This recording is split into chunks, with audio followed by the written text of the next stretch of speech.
Rondo, I finna slam dunk. Get big on you fake pumps. That pump ain't no fake pump. Bitch fell for the pump fake. Got him talking like first take. Get it right on the first take. Hit the hole in the first. Let's give a congratulations. My nigga Blue sat there and watched the special, bro. Good job, dude. There you go, Blue. Blue, for the first time, you on the pod about to talk about some shit you actually know about. Seen. How do you, first off, before you even talk about Dave Chappelle, how do you feel about this about to be your first time talking about some shit you actually know about? I feel pretty regular. He might as well not watch the shit. I'm bullshit with you, Blue. What you thought about it for real, though? You know, Dave Chappelle, he a legend. I ain't really laughed too much, but honestly, I haven't laughed too much at any stand-up. Blue, your ass was laughing. How many times? Give me a count. I laughed a couple times, but, you know, I usually be Probably like... about 5 times? Probably about 5 times. Well, you know, Dave Chappelle specials aren't necessarily, it's comedy, but people don't know that comedy doesn't have to be funny. Yeah. And more... Did you know that, Blue? No, I didn't know that. More so... If you look up the Oxford definition of comedy, it doesn't have to be funny. Yeah. Got you. But more so, Chappelle's special, or they're becoming more introspective, thoughtful, spoken word type shit. Correct. You know what I'm saying? He becoming and like this a was the civil rights perfect... activist right now. Yeah, he becoming more of a speaker rather than stand up. Yeah, he become more of a preacher. He in his preacher bag right now. Yeah. But I thought the special was funny. I laughed several times. But it all depends on your sense of humor. I ain't gonna lie, I'm gonna keep it a buck with you. I almost pissed on myself like 3 times. Yeah. I was laughing like a motherfucker. Because the thing is, it's like... It's my type of humor, though. Depending on how witty you are... Yeah. It's like it's more for witty comedy. Like the type comedy that Blue would probably die laughing is probably like some Mike Epps type shit. Nah, Cat Williams. Cat Williams type shit. Cat Williams funny as hell. That's what I'm saying. Cat Williams. But Dave Chappelle was funny as hell too, though.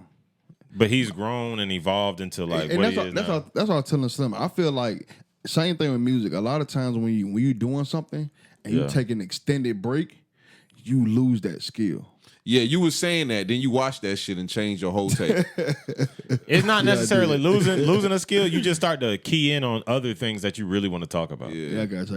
You know what I'm saying? It's like he did being the funniest man on earth. Like he did I'm the funniest nigga ever. I got the funniest show on TV. He got a great story also too, though.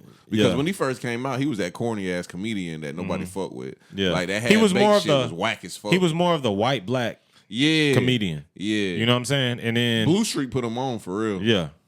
Because you know Martin Lawrence was at the top of his game. But nobody fucked with Martin Lawrence back then. People forget about Martin, bro. Oh, Martin funny, nigga. Oh yeah. Martin, his stand-ups.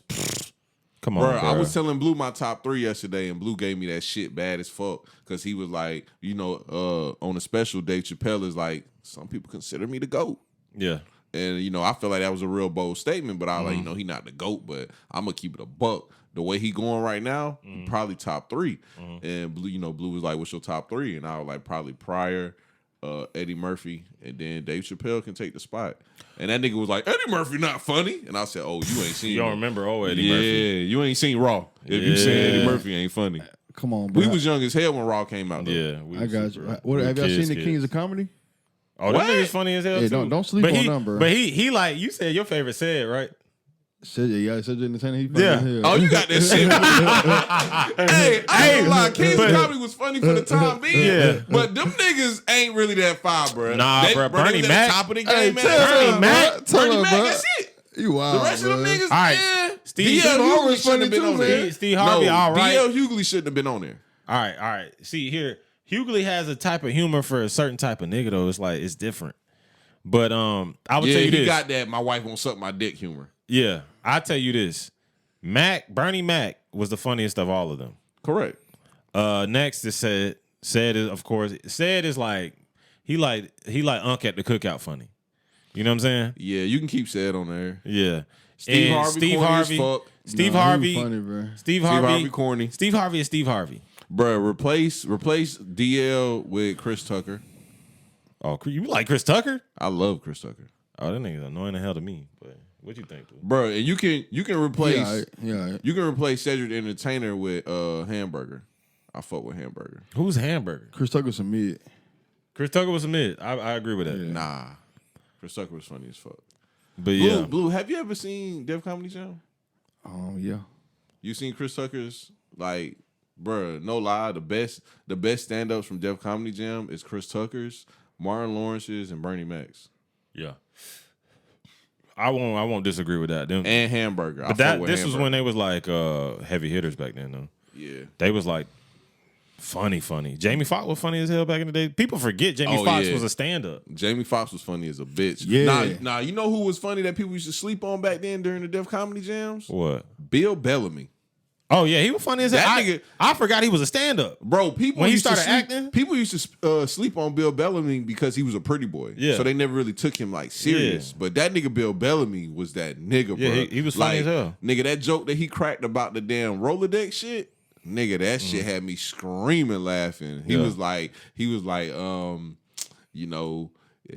get late at night, you trying to find some pussy, you got to go through the Rolodex, you got to flick that motherfucker. He said you just make the call, you're happy the motherfucker pick up, and he did a whole bit about that shit. That shit was funny as hell. But back to the Dave Chappelle shit, bro. Yeah. Let me tell you why I thought the Dave Chappelle shit was so funny. Friday night, I go to the studio to record a podcast for Maine, and Maine goes, yeah, the Dave Chappelle shit, whoop. He goes, Slim, you ain't seen it. I said, nah. No, it was Thursday or Wednesday or something. I said, nah, I thought that shit was coming out Friday. And he was like, nah, it's out right now. He was like, bro, you got to see that shit, bro, because every joke that he cracks about is some shit you done said before. Every joke. And I was like, nah, it can't be that deep. Turn that bitch on. First joke he cracks is a joke about the baby. Mm-hmm. And this nigga goes, he basically goes, it's all right to kill a nigga and brag about it on songs, but let you hurt a gay motherfucker's feelings. Mm-hmm. Nigga, I almost pissed on myself. I was screaming. I was like, nigga, I say that shit all the time. I'd be like, bro, the baby killed the nigga and gets on songs all the time and brags about it. But as soon as he say something about a gay motherfucker, it's World War III. It's okay to kill a nigga. You can kill a nigga in Walmart. Don't nobody want to investigate, find out what really happened, run the cameras back. None of that shit. Yeah. But if you got them insinuate, not even say, just insinuate that somebody gay has AIDS, oh yeah, we got to cancel your ass. You can't go to no more major goddamn events. But that's kind of the power. That's the power that they hold now, and that's just what it is. You know what I'm saying? I don't know. Is it wrong for them to have that kind of clout? Yeah. You think so? Of course. Yeah, I think so too. What if we had that kind of clout? You mean how? No. See, it's that remarkable to you that you can't even fathom black people having that kind of power. Nah, you can't. Hold on. You can't compare an ethnicity to a habit. We get that, Blue. But I'm just saying, at the end of the day, is it not a little bit admirable the kind of clout that they carry? That's admirable to me. No, it's not. I think so. See, what you got to understand is that the clout, I think like shit. We got white people tell black jokes all the time in private and say the N-word all the time in private. Say it when they in their car listening to rap music. Do all kind of racist shit all the time, and there's no get back ever. You know what I'm saying? And to me, I feel like shit. Maybe they doing something fucking right. Maybe we need to take notes. How about that? No, that's hard to argue. It's hard to argue. You know what I'm saying? It's hard to argue. Now, I do agree that we do need to take action when we are being disrespected. But we never have. Well, we have. We used to just being run over. We started with the Hoff twins last week, and as you can see, like you said, our own community said that the Hoff twins were blacker than us. Yeah, which is I just don't understand how they can get that logic. You know what I mean? But yeah, so I mean, I agree. 100%. Yeah, what are you saying? But yeah, I don't know. Nah. Back to the special though. This was supposed to be. It was titled The Closer because he basically was wrapping up all the specials that he did on Netflix, and it was the end of his deal or whatever.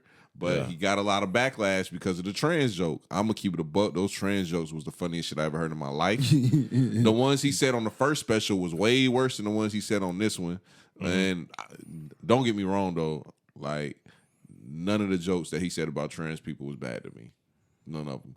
But here we go. Trans showrunner Jocelyn Moore won't work for Netflix again because Dave Chappelle's comments. Yeah.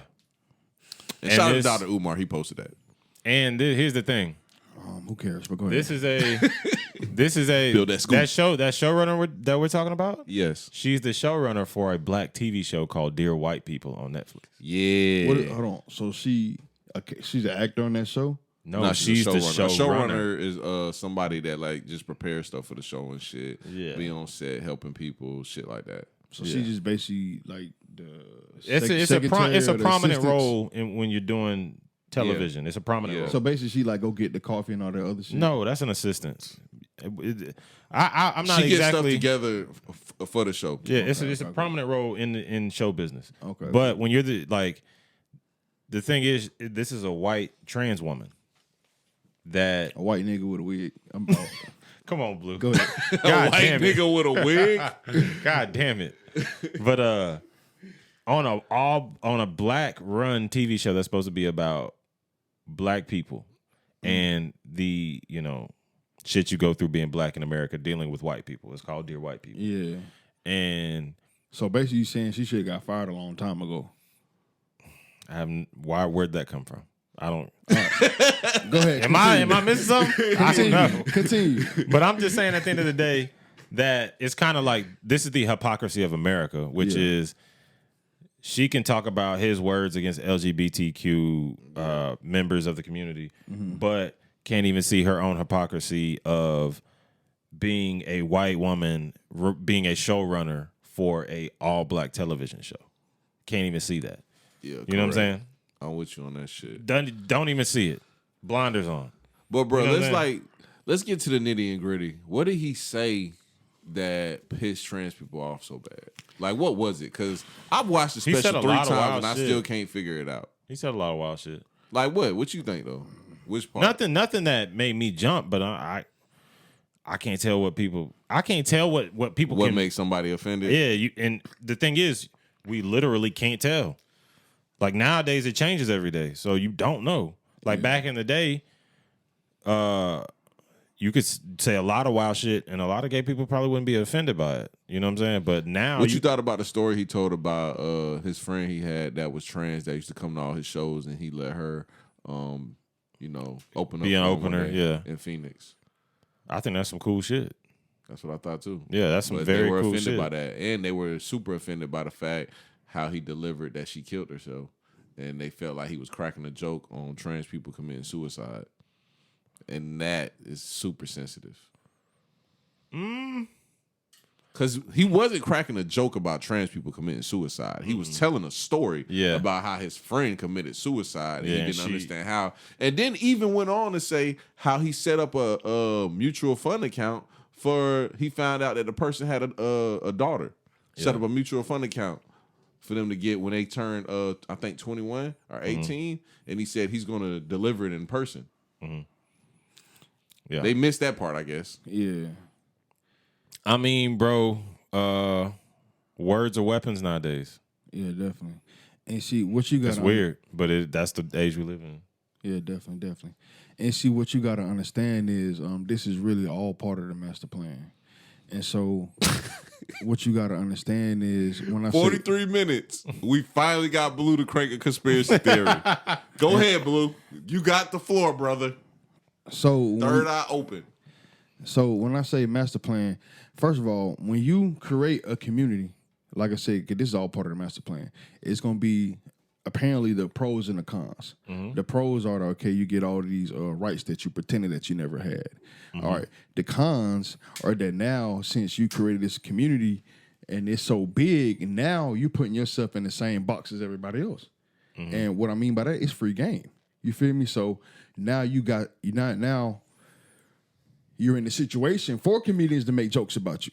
Because before, nobody never thought about your community. So they would just make jokes about whatever. But now, since it's so big and it's everywhere, now you about to get put in the same joke pool that everybody else was getting in. You feel me? So you're saying kind of like them personifying themselves as a community also gives them the target to be treated like every other community. Yeah. And they kind of don't know how to deal with that. That's what you're saying. Okay. Yeah, see, that's why he's my vice president. Yeah. So, and with that being said, you gotta understand, this community was created not to bring people together. That's what it looks on the outside, but it actually was created to divide people.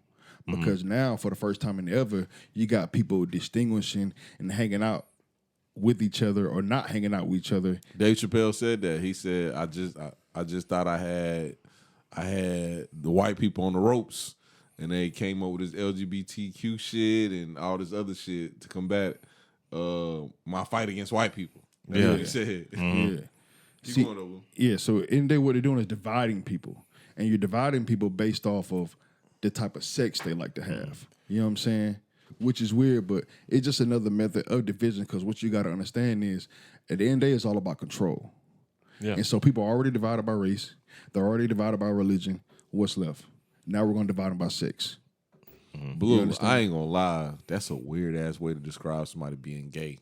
No, The sex that they have. It's not. That's not, weird as hell. He's not necessarily saying being gay. He's saying pretty much like they're using this as a way to Weaponized. just to Yeah. make people feel like I'm Separate different. people. Yeah, I'm separate people. different. This is why I'm different, rather than being like, hey, let's just look at our similarities as Americans. Yeah. We use every little difference that we have to divide ourselves. You know what I'm saying? Yeah. Like niggas with glasses, niggas without glasses. We don't know. 10 years down the road, we don't know what's gonna happen.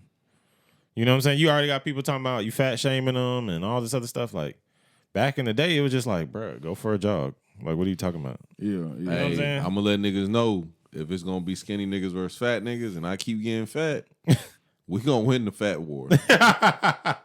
Whoever side I'm on, I'm winning. Hey, Blue, you better make your mind up which side you gonna be on. What you gonna do? You gonna lose weight or you gonna gain weight? I recommend you gain weight if I got them get on that team. Oh, yeah, we losing weight over here. Oh, shit. Hey, you about to get the fuck out of here. You ain't never seen The Walking Dead.